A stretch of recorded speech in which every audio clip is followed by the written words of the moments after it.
What up, it's Hot 1822 back with another AEW review. This is Grand Slam Australia. If you someone who did not have a Valentine date, that's just okay. So we were able to enjoy some professional wrestling on a Saturday night. I did have some plans, but just didn't work out for me. So I sat home today and I said, you know what? It's going to be good. You can watch AEW Grand Slam and also review the show. Because originally I was going to record on my DR and watch it Sunday, but she got some explaining to do. Now, let's talk about Grand Slam Australia. I'm definitely a fan of watching AEW had these overseas shows. It just brings something different to the product. So we start out with the first match of that Continental Championship match, Jon Moxley versus Nakeshka. This was a good opener to kick off this show. A lot of people say Jon Moxley can only have good matches when it's death matches. That has been one of the biggest myths of this man's career. He's been on a roll since dropping the AEW World Heavyweight Championship. Nakeshka been one of my favorites in AEW, so I knew when these two clans, it was going to be a good one. And I had a feeling we would not get a finish right here. But those last 30 seconds of the match was awesome. The crowd was so into this match. And we get the predictable draw, but predictable is not always a bad thing. Some little shenanigans post-match. Nakeshka taking out Jon Moxley. And we all know we will have a rematch at AEW Revolution. And that's when I believe we will get a brand new champion with Nakeshka. So we have the AEW Women's Tag Team Championship, Mega Band versus Babes of Wrath.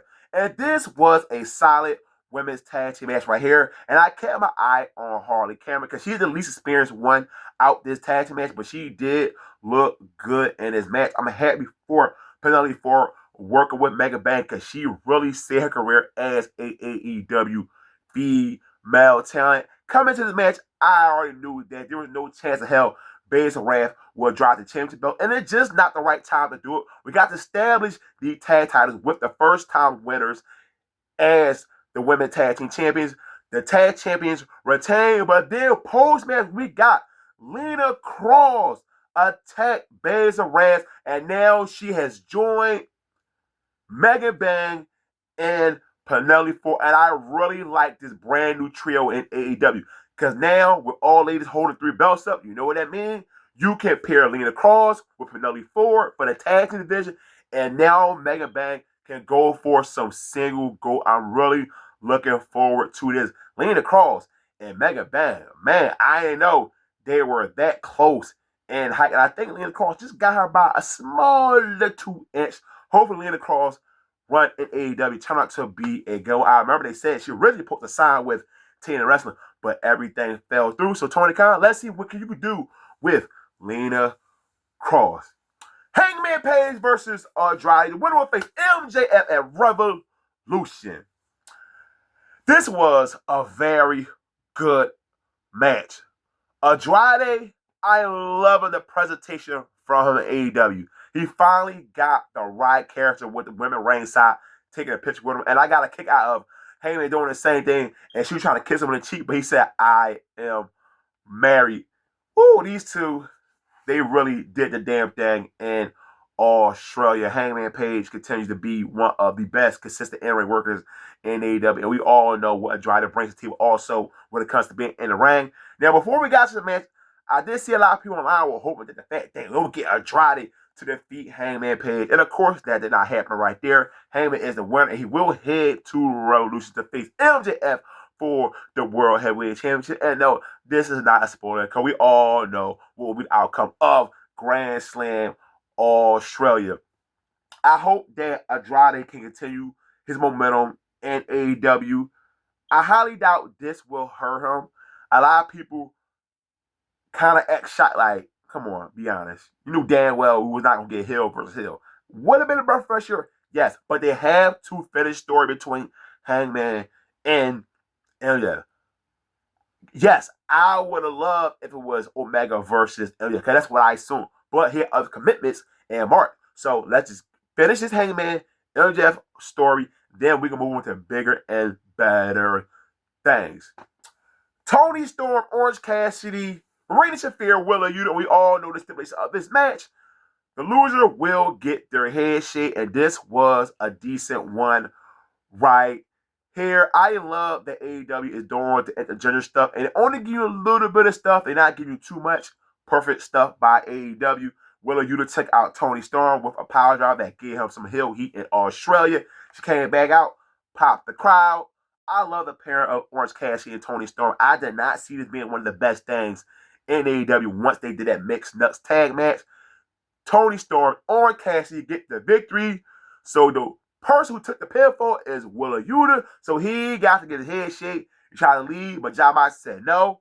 Hey, y'all agreed to this, so get your head shaved. Everybody took their turn. Willa Yuta finally got all the hair off his head. He was the right guy to get his head shaved. Even though I'm not the biggest Willa Yuta fan, he also Philadelphia, so that's awesome though. But hey, the guy is able to be a heat magnet for AEW without being the most charismatic guy on the roster. So that just major props to Willa Yuta. The crowd loved him getting his head shaved.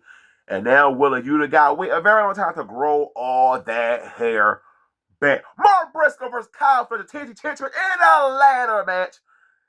Game 7. Now, before Kyle Fletcher won the belt, I never thought they would do another match between Mark Briscoe and Kyle Fletcher so damn fast. But thank God it's a ladder match, and this was a damn good ladder match between these two.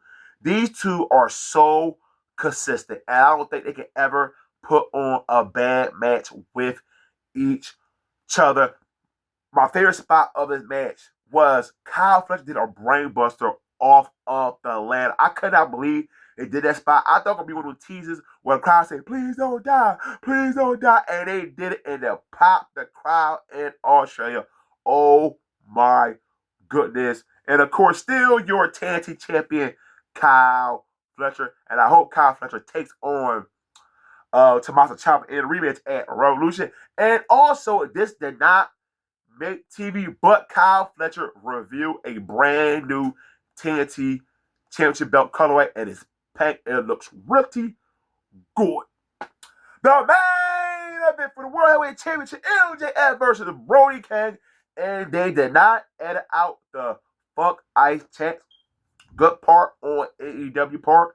That's really going to get Brody King a lot more over in the company. And this was a solid main event match between Brody King and MJF.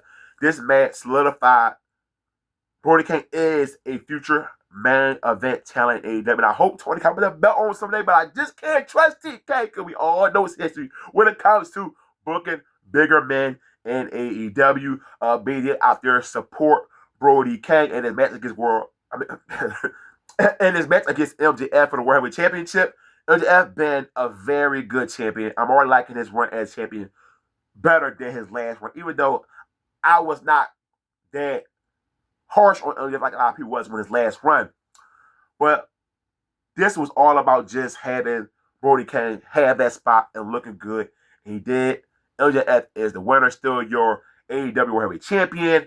Hangman Page come out, signed that contract, teased he was going to hit MJF. So now we have the world title match for Revolution, MJF versus Hangman Page. And like I said earlier, I know that a lot of people are not looking forward to it. I completely understand. But now it will end next month. And we don't got to see MJF and Hangman Page for a very long time. Then Hangman Page can do his stuff with Kevin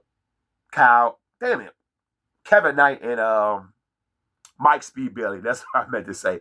How I messed his name up. I met the guy last year at a show and I call him Kyle. It's Kevin. Oh, do better, Ty. But AEW Grandslam collision. Damn it. Because it came on Saturday, I called it collision. Grandslam Australia. I like the show from AEW. Basically, you got a pay-per-view on free TV. So, good job, AEW. And this one was definitely better than last year's show. Even though I did like last year's show.